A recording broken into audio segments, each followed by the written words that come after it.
Bom dia, irmãos. Nós vamos mais uma vez ler 2 Timóteo, capítulo 1. Lembrando que Paulo é o autor dessa carta, são as suas últimas palavras, escrevendo ao seu filho na fé e também companheiro, como ele mesmo chama, companheiro. Essa palavra ela tem uma conotação daquele que ombra lado a lado, daquele que não afrouxa, daquele que não se distancia, daquele que é presente. Então ele está escrevendo essa carta, o intuito é encorajar Timóteo, tornar aquelas brasas do fervor mais acesa. Elas não estavam totalmente apagadas, mas possivelmente sofrendo detrimento, em meio às pressão, muitas pressão, a pressão do mundo, um mundo hostil, como eu citei aqui, no caso de César ou Nero,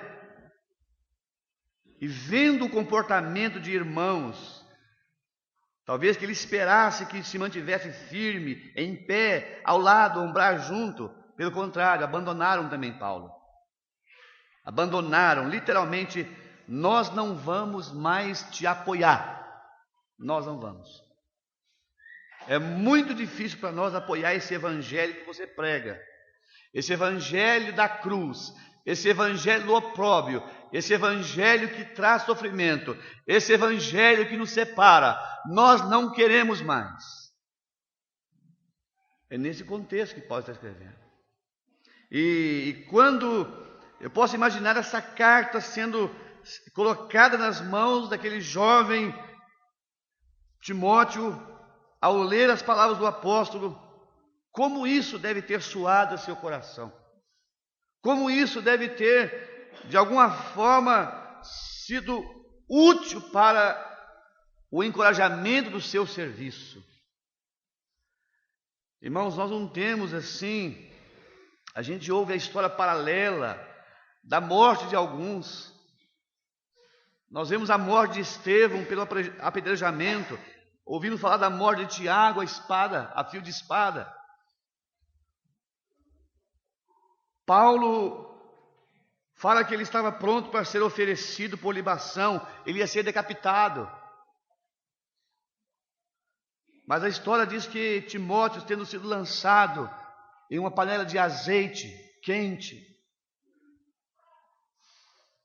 Então, quando nós olhamos todos os relatos relacionados a Timóteo, como eu fiz questão de citar aqui na primeira mensagem, ele é chamado de fiel. Eu citei companheiro.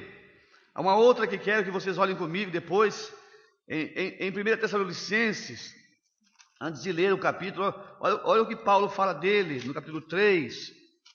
Olha o que ele fala de Timóteo. Capítulo 3, versículo 2. Ele está trabalhando em Tessalônica. Era um trabalho árduo, era um trabalho que também houve muitas perseguições. E ele fala então, no capítulo 3, verso 2, e enviamos Timóteo, nosso irmão e ministro de Deus, e nosso cooperador no evangelho de Cristo, para vos confortar e exortar acerca da vossa fé. Então, para entendermos, irmãos, o peso da mensagem, a gente ouve muitas orações: Senhor, abençoa os seus servos, a tua serva, irmãos que não estão, não se apresentam para fazer nada, parasitas, não se dispõem a realizar nada, absolutamente nada, em favor do evangelho, não estão nem aí preocupados com o que está acontecendo, são simplesmente frequentadores de reuniões aos finais de semana. Isso é quando tem tempo para aparecer. Então essa expressão servo, irmãos, ela tem um peso muito grande. E então nesse cenário que Paulo está falando com esse irmão, eu mencionei também que Timóteo não é mais aquele jovem lá de Listra. Ele amadureceu. Mas ele não amadureceu sozinho. Ele foi para o convívio de uma igreja local, em uma localidade. Ele foi submisso. Ele estava debaixo da conduta, da guia de irmãos que podiam ajudá-lo. Aqui tem muitos irmãos nessa manhã, muitos jovens. E eu quero, com muito respeito, com muito temor, dirigir aos jovens que estão aqui nessa manhã. Porque há caminhos que às vezes já percorremos. Não somos maduros o suficiente para dizer, não, somos maduros. E podemos falar, não, estamos percorrendo e somos ajudados até agora, precisamos de ajuda, socorro. Quantas vezes tem irmãos aqui presentes, aqui, quantas vezes eu já pedi socorro e peço socorro. Porque não me acho suficiente. A vida cristã, ela é gloriosa, mas há momentos que nós não entendemos as muitas dificuldades que enfrentamos. E nós precisamos da graça de Deus conosco. A vida de uma igreja local, quando nós pensamos, não é só feita das reuniões. Existem momentos na vida de uma igreja local que as nuvens escuras do desânimo, do confronto, de muitas coisas que acontecem e acontecem mesmo, e nós então estamos embutidos nesse meio. E quando das vezes passamos também por situações tão difíceis, que precisamos da ajuda, da sabedoria divina, porque, Senhor, não sabemos o que vai fazer. Não sabemos de nós mesmos, precisamos das suas sagradas escrituras, que são desprezadas, que são colocadas de lado, em dias que homens tão sábios têm saída para tudo. Então precisamos voltar para o livro, precisamos olhar para o que Paulo diz, conserva o modelo das sãs palavras que de mim ouviste. Então, é para esse jovem, eu mencionei que provavelmente entre 35 a 40 anos nessa altura da sua vida. Eu citei ontem Provérbios, irmãos, 29. Aquele que lisonjeia o seu próximo, arma uma rede aos seus pés. Irmãos, quem é que não quer ver um jovem ser levantado na igreja local? Quem é que não quer ver? Tenho certeza que todos esperamos. Como é gostoso, eu estou dizendo essa palavra gostoso, quando a gente vê um jovem expressar, um irmão, eu quero falar para as irmãs também, as muitas Priscilas, as muitas Áquilas, as Priscilas, as Febes, perdão, as Martas, Marias, estão aqui nessa manhã. Talvez você vai dizer, Marta, se você olhar o capítulo 12 de João, Marta aprendeu. Se você ler o capítulo 12 de João, ela está lá servindo, sem falar mais de Maria, sem se preocupar, ela está servindo, ela aprendeu a lição. Maria quedava-se aos pés do Senhor para ouvir os seus ensinos. Capítulo 16 de Romanos, Febe, ela é encomendada porque ela serviu e estava servindo. Irmãos, quantas Febes! Porque para falar aos Timóteo, nós estamos olhando e dirigindo a nossas irmãs e estamos vendo esse esforço dessas irmãs que também são para nós inspiração no serviço. Mas como é precioso ver esse desenvolvimento.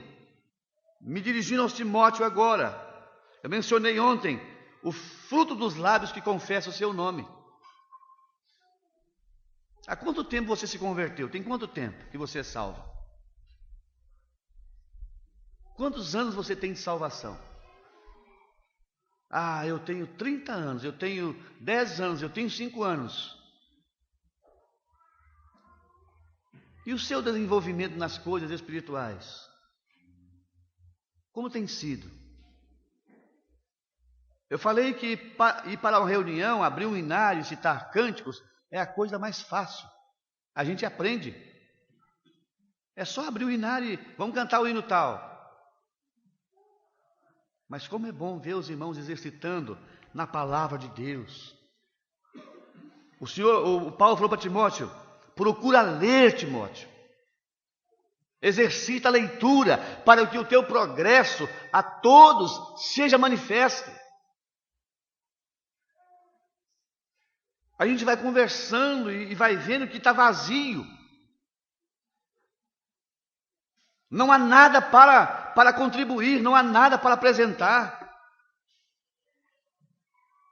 Mas como é bom ver jovens que se debruçam na palavra, jovens que estão interagindo, estão desejando, buscando, estão realmente enfileirando essas fileiras. Estão na iminência olhando e vendo em submissão que alguns irmãos estão perto de deixar o cenário. Estamos no limiar do passar do bastão. Paulo falou a Timóteo: eu estou terminando aqui o meu combate.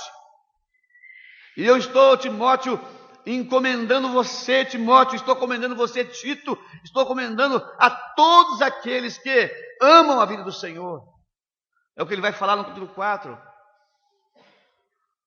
Aqueles que amam a vinda do Senhor têm que estar em eminência de fato, segurar, de preservar essa verdade do Evangelho.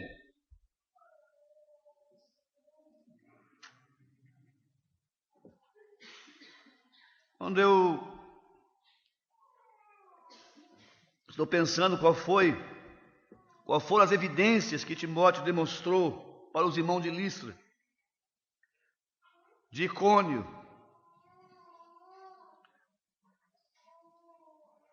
as pessoas que mais vão nos influenciar nessa vida, primeiramente a nossa família, vão exercer influência na nossa vida. E em segundo lugar, os nossos amigos.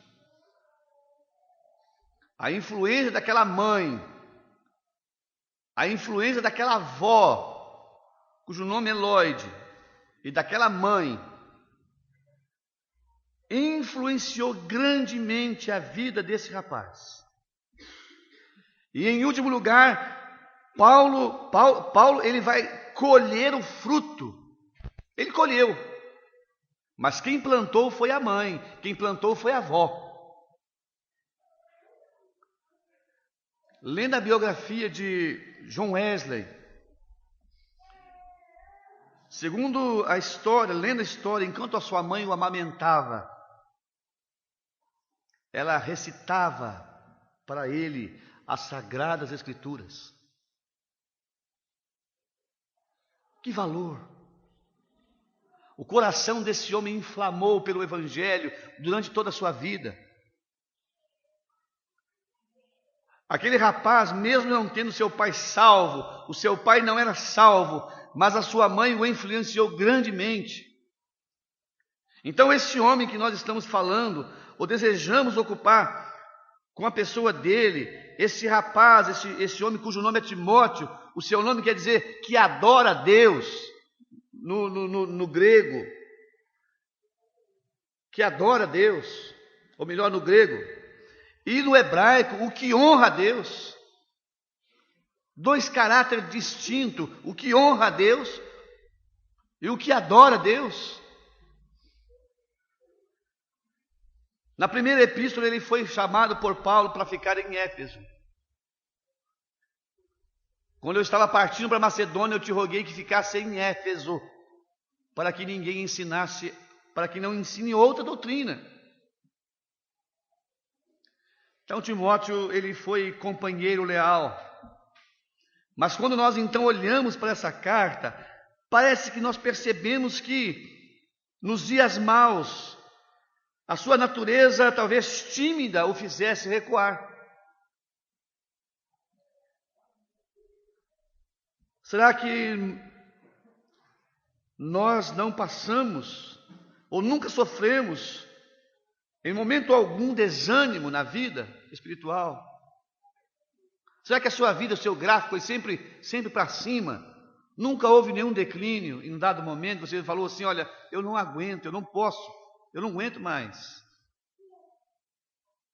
Talvez Timóteo, pela sua natureza tímida, ele talvez não encontrou força.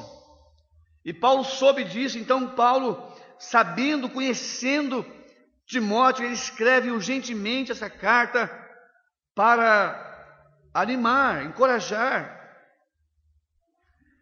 E esses versículos, do versículo 3 até o 18, do versículo 3 ao 18, vamos ler mais uma vez. Dou graças a Deus, a quem desde os meus antepassados sirvo, com uma consciência pura de que sem cessar faço memória de ti nas minhas orações noite e dia, desejando muito ver-te, lembrando-me das tuas lágrimas, para me encher de gozo, trazendo à memória a fé não fingida que em ti há, a qual habitou primeiro em tua avó Lóide e em tua mãe Eunice, e estou certo que também habita em ti, por cujo motivo te lembro que despertes o dom de Deus que existe em ti, pela imposição de minhas mãos. Porque Deus não nos deu espírito de temor, mas de fortaleza, de amor e de moderação. Portanto, não te envergonhes do testemunho de nosso Senhor e nem de mim, que sou prisioneiro seu. Antes participa das aflições do Evangelho segundo o poder de Deus, que nos salvou e chamou-nos com uma santa vocação, não segundo as nossas obras, mas segundo o seu próprio propósito e graça, que nos foi dada em Cristo Jesus antes dos tempos dos séculos, e que é manifesta agora pela aparição de nosso Salvador Jesus Cristo, o qual aboliu a morte e trouxe à luz a vida, a incorrupção, pelo Evangelho, para o que fui constituído pregador e apóstolo e doutor dos gentios, por cuja causa padeço também isto, mas não me envergonho, porque eu sei em quem eu tenho crido. Estou certo que é poderoso para guardar o meu depósito até aquele dia. Conserva o modelo das sãs palavras que de mim tens ouvido, na fé, no amor que há em Cristo Jesus. Guarda o bom depósito pelo Espírito Santo que habita em nós. Bem sabes isso, que os que estão na Ásia, todos se apartaram de mim, entre os quais Fígaro e Hermógenes. O Senhor conceda misericórdia à casa de Onesíforo, porque muitas vezes me recriou e não se envergonhou de minhas cadeias. Antes, vindo ele a Roma, com muito cuidado me procurou e me achou. O Senhor lhe conceda que naquele dia ache misericórdia diante do Senhor, e quanto me ajudou em Éfeso, melhor o sabes tu. Que essa porção da palavra de Deus também, ela possa, o Senhor abençoar o que vamos continuar meditando na mesma. Amém. Martim Lutero, durante aquele período em que, depois de ele ter crido no Senhor e começar a pregar o Evangelho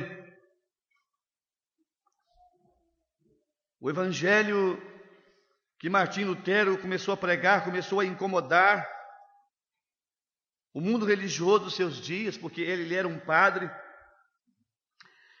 E essa notícia então chega lá na cúpula lá em cima,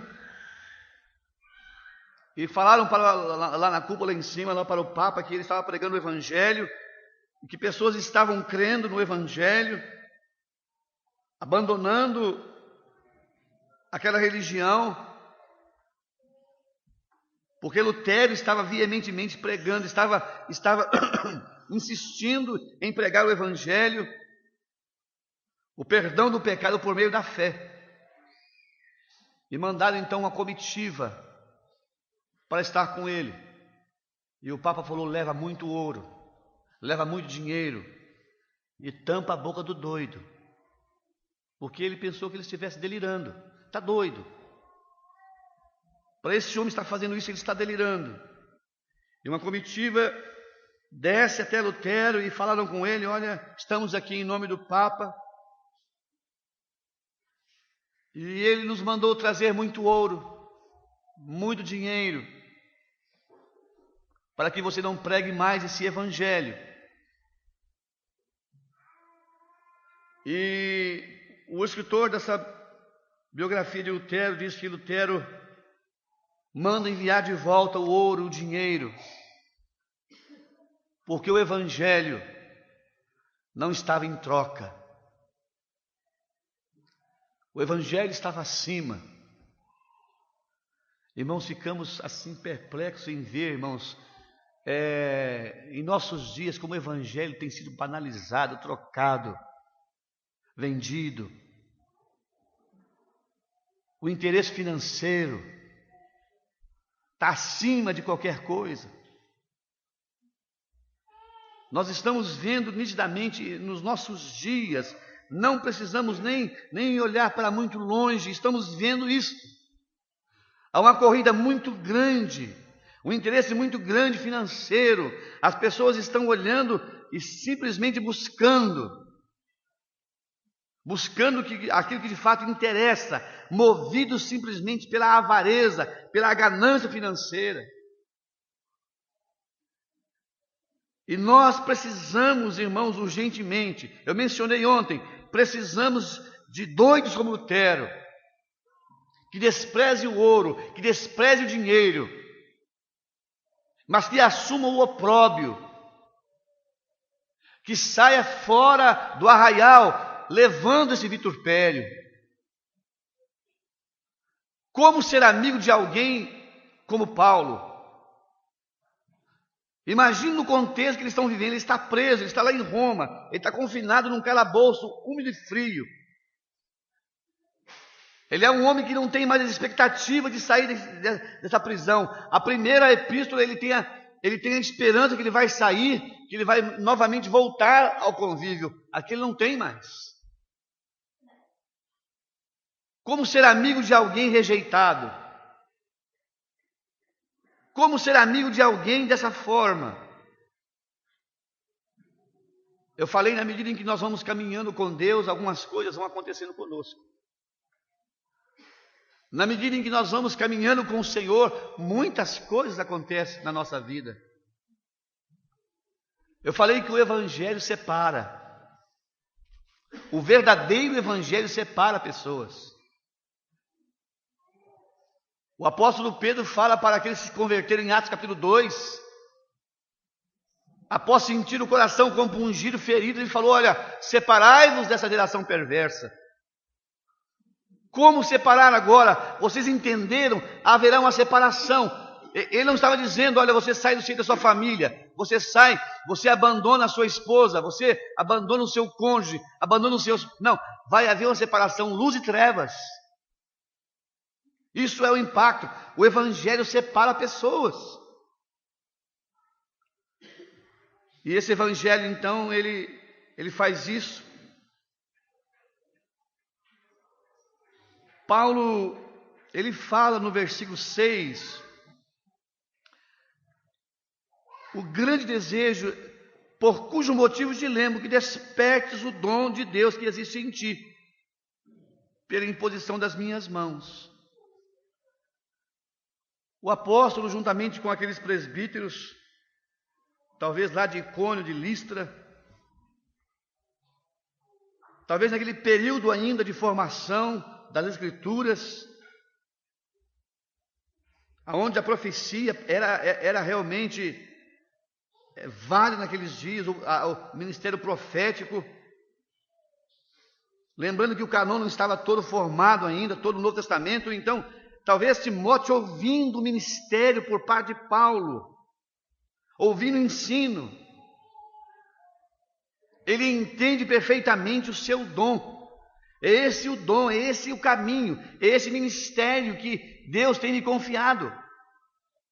Paulo fala para ele: cumpre cabalmente o teu ministério, como evangelista. Ele fala para Timóteo.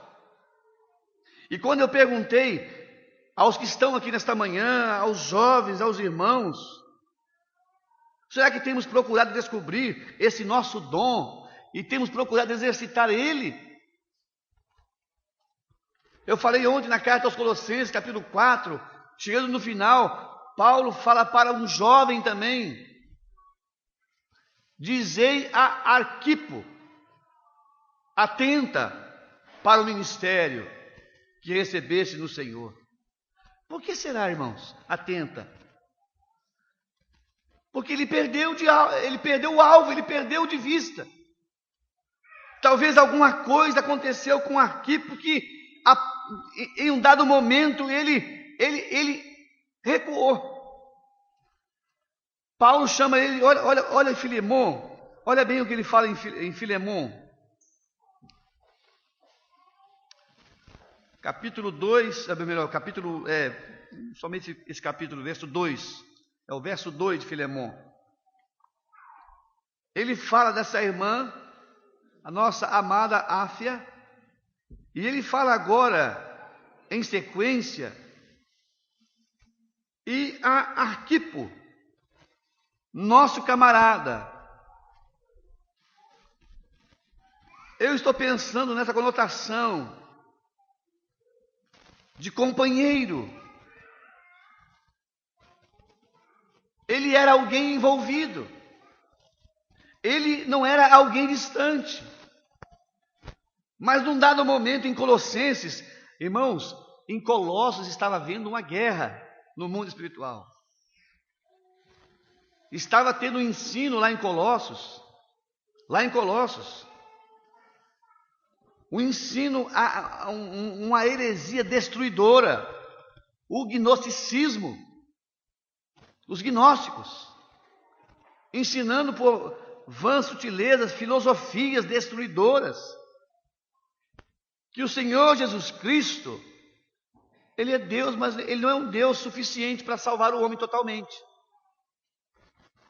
Que o homem precisaria de revelações extras, de coisas mais profundas. Se você olhar o Evangelho de João, João está escrevendo o seu Evangelho combatendo exatamente esse tipo de doutrina. João começa exatamente falando do Filho de Deus. João começa, ele declara lá no seu Evangelho, capítulo 1, combatendo exatamente essa heresia destruidora. E nesse cenário também de 2 Timóteo, esses mesmos pensamentos estão em evidência. Então Arquipo aqui, ele está desanimado. E Paulo fala para ele: dizei a Arquipo que atenta para o ministério. Todos nós fomos dotados de dons. Eu mencionei no capítulo 4, verso 14, de 1 Timóteo: não desprezes o dom que há em ti, o qual te foi dado por profecia, com a imposição das mãos do presbitério. Eu falei ontem que o exercício do dom, ele é consciente. O que exercita, sente que ele tem. Os que ouvem, reciprocamente entendem: aquele irmão tem aquele dom. Porque, irmãos, às vezes, nós vamos fazer o que o Senhor não nos chamou para fazer. E reciprocamente isso também é visto.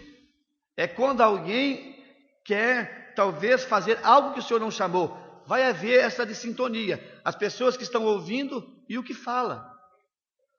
Então, mas Timóteo aqui, ele é exortado para que despertar, por cujo motivo te lembro, que despertes o dom que existe em ti.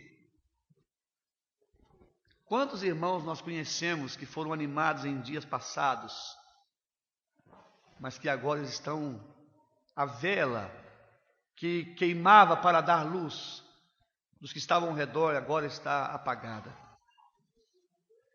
E eu quero dizer para os que estão animados que Deus quer usar nós mesmos para acender essa vela, para acender essa chama, para soprar essas brasas. para em algum lugar poder ver Timóteos novamente, animados, encorajados. Irmãos, quantos irmãos não voltaram novamente? Quantos irmãos não foram encorajados nesses últimos dias? O fervor que estava apagado levantou e eles voltaram para o convívio da igreja. E agora eles estão envolvidos, eles estão prontos, eles estão enfileirados, esperando o momento em que eles também vão ser grandemente úteis no seu momento. Então, Paulo fala no verso 7, porque Deus não nos deu espírito de temor, mas de fortaleza. E eu quero citar Atos capítulo 1, verso 8. E recebereis poder ao descer sobre vós. A palavra poder ali, ela tem uma conotação, e recebereis poder, parece que a palavra é dunamis, dinamite. É o poder de explodir. A palavra tem conotação de algo forte. Paulo fala aos Romanos, capítulo 1, verso 16, porque o Evangelho é o poder. O Evangelho, ele é dínamo. Ele tem esse poder de fato explodir. Ele é o poder de Deus para a salvação de todo aquele que crê. Nós não podemos ficar nessa inércia. Nós não podemos ficar dizendo assim, olha, não adianta fazer isso, não adianta se esforçar, não adianta anunciar o Evangelho, não adianta investir. Não recebemos o espírito de temor, mas de fortaleza. E ele fala também de amor.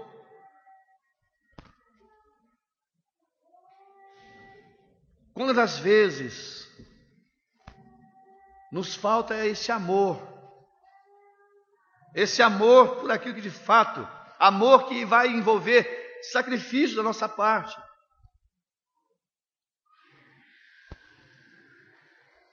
Fortaleza, espírito de fortaleza, de amor e de moderação.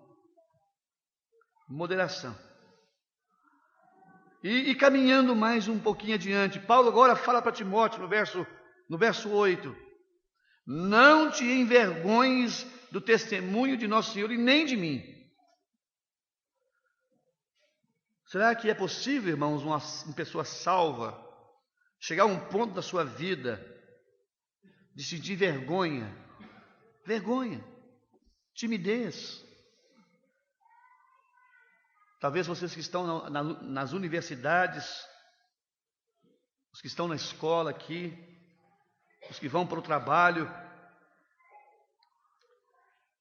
como esse Evangelho, ele de fato nos faz carregar esse peso. Como entender isso, não se envergonhar, ter um caráter tal que a nossa vida fale. Mesmo que eu não possa pregar, mesmo que eu não possa falar, mas a minha vida, ela vai ser esse bom perfume. A minha vida vai irradiar esse conhecimento que eu tenho de Deus. Não se envergonhe. Não ficar encolhido. Não se envergonhe, Timóteo, do testemunho de nosso Senhor e nem de mim, que sou o seu prisioneiro. Agora ele chama Timóteo para participar das aflições do Evangelho. Gente, esse ministério público, a plataforma, esse lugar aqui, que lugar tentador. Como as pessoas concorrem, como as pessoas querem, como as pessoas desejam. Irmãos, a gente percebe nitidamente que há uma concorrência, e essa concorrência vale tudo. Que nós possamos sentir o peso, irmãos. Que não é nesse lugar, não é nesse lugar que nós vamos fazer a diferença, não. A diferença não vai ser aqui na plataforma, a diferença vai ser no nosso viver. O nosso viver vai ser mais alto, vai expressar mais alto a nossa pregação do que a nossa pregação, o nosso viver. Então, participar das aflições do Evangelho. O Evangelho, ele traz aflições. aflições. As aflições, Paulo vai dizer, e se eu ainda sou perseguido, se eu ainda tenho pessoas que me perseguem, é porque eu prego o Evangelho.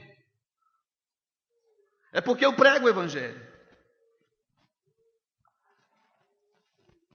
Alguns querem viver a glória. Alguns querem simplesmente a glória do Evangelho. Às vezes na igreja local a gente vê isso. Na igreja local, não precisa ir longe não. Às vezes são 30 irmãos. Aparece 4 que estão dispostos a carregar o fardo. E eu pergunto, e os outros? E os 26? Não tem nenhum envolvimento, não estão nem aí. Irmãos, os irmãos estão precisando de ajuda. Irmãos, nós estamos orando, nós estamos vendo as aflições que os irmãos estão tendo. Nós estamos acompanhando, nós não somos indiferentes, não. Nós estamos vendo exatamente isso. Parece que somos indiferentes, não é conosco. Nós vamos ser simplesmente meros frequentadores de reuniões e está muito bom assim. Participa comigo das aflições do Evangelho. Você tem chegado para algum ancião da sua igreja e dizer, irmão, eu estou orando por você. Assim orando. Orar, participar, ver, identificar com aqueles que de alguma forma estão carregando esse fardo tão pesado nos seus ombros. Participa, pois, comigo das aflições do Evangelho, segundo o poder de Deus, Timóteo.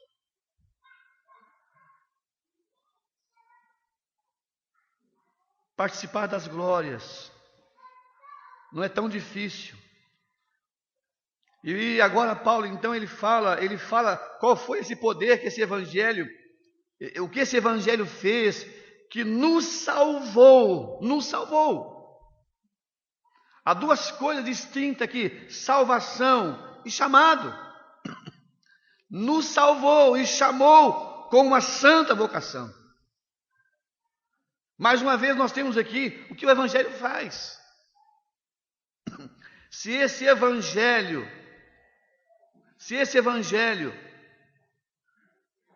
não tem causado esse impacto na sua vida, de vocação, de separação, talvez você devia rever a sua salvação. Porque esse Evangelho nos chama para viver uma vida santa, separada. A vocação mais nobre, mais alta. E ele faz questão de dizer, não segundo as nossas obras. Mas eu quero citar aqui. Eu quero citar o que Tito fala. Olha o que Tito vai dizer. Se você é salvo, olha o que Tito fala para as pessoas salvas. Tito capítulo 3.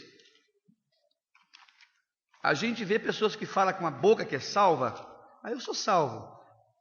E as evidências parece que não são claras. E Tito diz assim, verso 14, e os nossos, aprendam também a aplicar-se às boas obras, nas coisas necessárias, para que não sejam infrutuosos. Você não vê fruto nenhum, nada. Não há nenhum fruto. Se por um lado não somos salvos pelas obras, mas uma vez que eu sou salvo, uma vez que eu sou alguém que nasceu, são evidências. Mas Paulo está dizendo, não segundo as nossas obras, mas segundo o seu propósito e graça, que nos foi dada em Cristo Jesus, antes dos tempos dos séculos. Que preciosidade! Houve um tempo na eternidade que Deus planejou.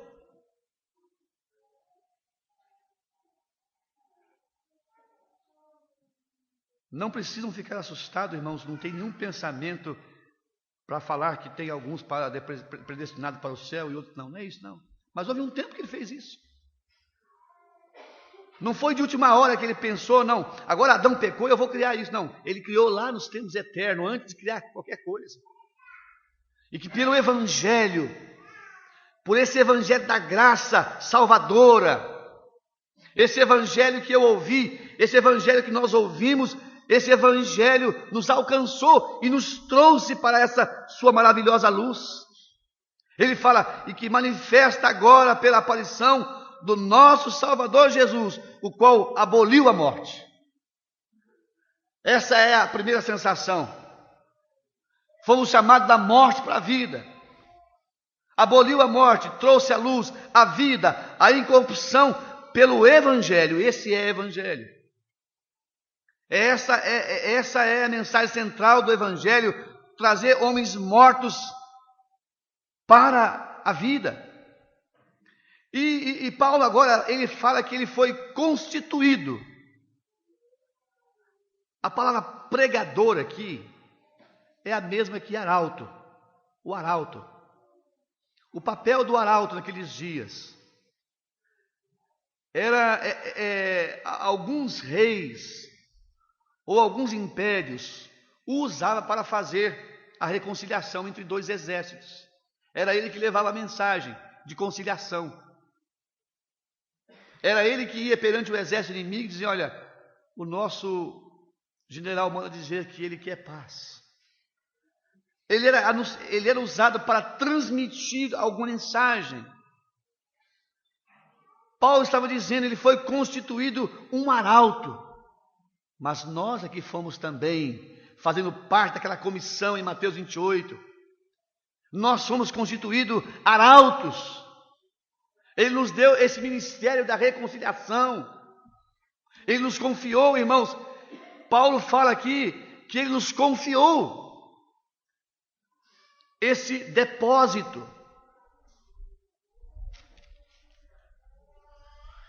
Ele fala arauto, pregador, apóstolo e doutor.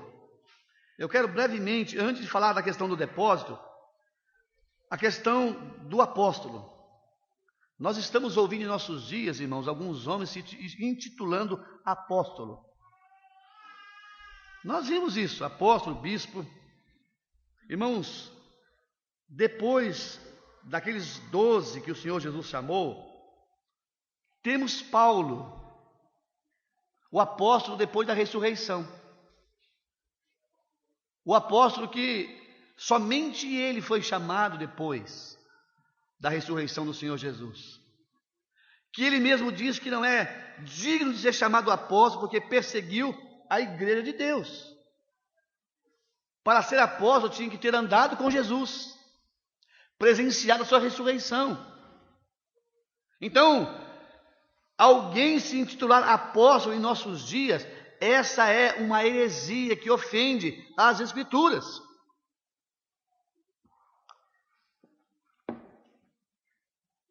Há um homem que usa um chapéu muito grande na cabeça, e vocês devem saber o nome dele, e outros mais aí, que são verdadeiros charlatões, mentirosos.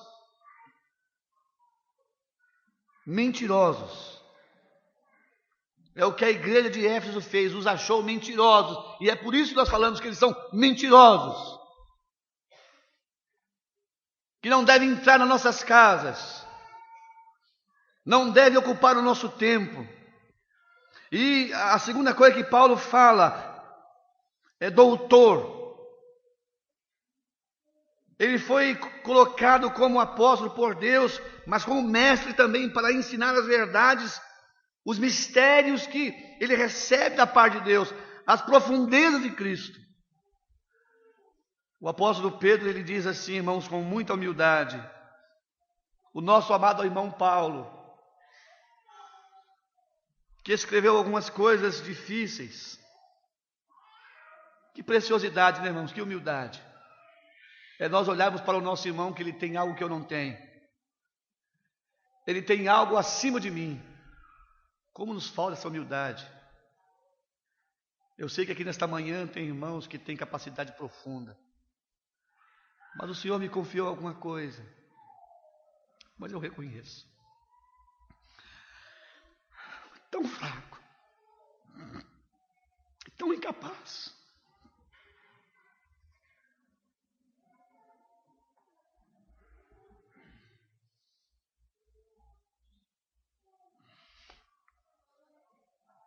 E ele fala para Timóteo: Timóteo, por cuja causa padeço também isso, mas não me envergonho, porque eu sei em quem eu tenho crido. Irmãos, isso é o que nutre a nossa fé. Isso é o que nutre o nosso serviço. A esperança, irmãos, daquele encontro glorioso que nós vamos ir para o tribunal de Cristo. Ficamos pensando em homens, ficamos olhando para os irmãos e olha, se eu não impressionar esse irmão vai pensar de mim o quê? Não, irmãos, eu deixei de ficar preocupado com homens, eu estou pensando naquele dia do tribunal de Cristo. Que eu vou aparecer perante o Senhor e ter que prestar conta do meu trabalho, do meu serviço, Senhor. Desculpe, Senhor, perdoa a minha covardia, como eu fui covarde, Senhor. Estamos preocupados em agradar os homens, em fazer bonito e daí por diante esquecemos, irmãos, que é o Senhor que nós vamos prestar conta. Eu sei em quem eu tenho crido, eu estou certo que Ele é poderoso para guardar o meu depósito. Eu estou pensando que depósito é esse que Paulo está dizendo. Irmãos, para os gregos, talvez eu tenha dificuldade de expressar a palavra, mas há uma palavra grega que descreve o fiel depositário. Era alguém que recebia de alguém um depósito, e ele tinha que conservar aquele depósito intacto, para poder entregar novamente de volta ao que depositou. A palavra parateke, no grego, a pessoa depositava e depois de algum tempo, passava um tempo, ele voltava novamente para reaver o seu depósito. E a fidelidade do que recebia era entregar intacto aquele depósito. Paulo, ele recebe do Senhor. Eu não recebi de homem algum. Ele é poderoso para guardar o meu depósito. Irmãos, eles receberam da parte de Deus os apóstolos, a doutrina dos apóstolos. Esse fundamento glorioso que a igreja está formada sobre ele. Que é inegociável, em momento algum se negocia. Esse depósito glorioso que nós, irmãos, tivemos o privilégio de conhecer esse mistério revelado a nós. Ele fala para Timóteo: Timóteo, eu estou certo que Ele é poderoso para guardar o meu depósito daquele dia. E agora ele vai para Timóteo: conserva o modelo das sãs palavras que de mim ouvistes.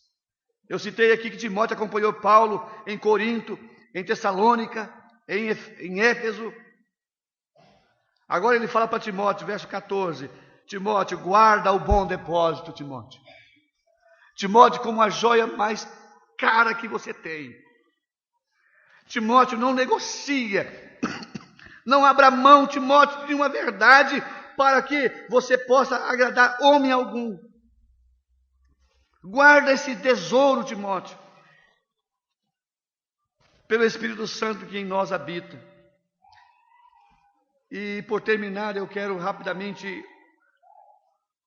pensar nesses dois nomes que Paulo menciona aqui. Todos os que estão na Ásia se apartaram de mim, entre os quais foram Fígelo e Hermógenes. Esse nome Fígelo, eu busquei o seu significado: pequeno fugitivo. São irmãos. Paulo cita, ele fala desses dois nomes, eram pessoas que eram conhecidas dentro do povo de Deus. Será que não acontece também conosco assim? Eu falei, na medida que nós vamos andando com Deus, algumas coisas vão acontecendo, algumas que até nos ferem profundamente. Decepções. Isso acontece com todos nós. Mas aqui nos diz que esses apartaram dele, eles tinham um nome.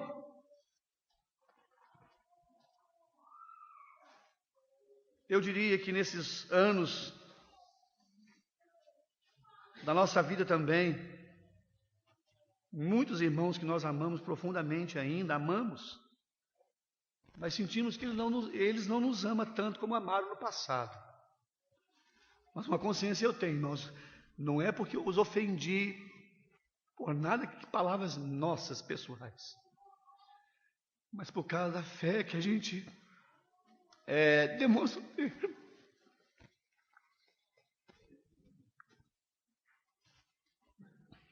O ciclo de amizade diminui. As pessoas te menosprezam. Talvez os convites se estreitam.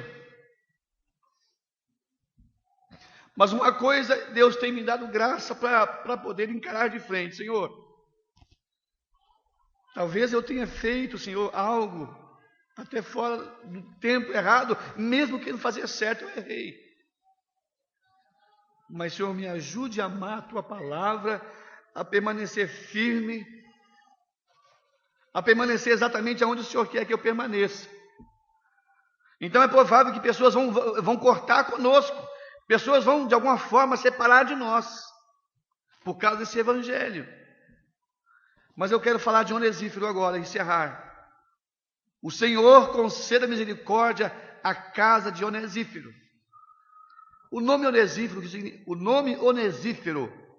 significa portador de benefício. Irmãos, graças a Deus pelos Onesíforos. Quantos Onesíforos Deus tem levantado. Um irmão falou para mim assim, olha, se vocês continuarem pregando assim dessa forma, vocês vão ficar sozinhos. Faz 20 anos que eu ouvi isso. Se vocês continuarem crendo, vocês vão ficar sozinhos. Irmãos, quantos Onesíforos Deus tem levantado para vir ao nosso encontro e recriar do nosso coração, com bálsamo vindo do céu.